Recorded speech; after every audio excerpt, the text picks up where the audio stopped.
না যেতে গয়া কাশী আর বৃন্দাবন।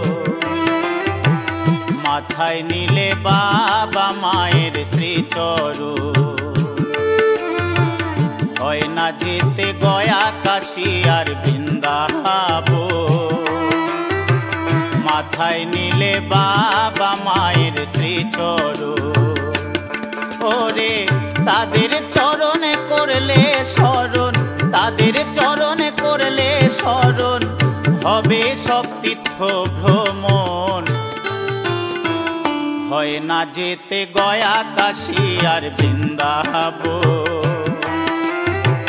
মাথায় নিলে বাবা মায়ের শ্রীচরণ।